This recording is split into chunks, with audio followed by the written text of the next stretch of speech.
সোনার শকুন্তলা বুকে পেতাম আমি।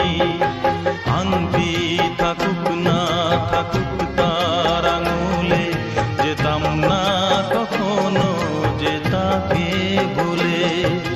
দুষ্মন্ত রাজা যদি হতাম আমি, শকুন্তলাকে চিনে নিতাম আমি।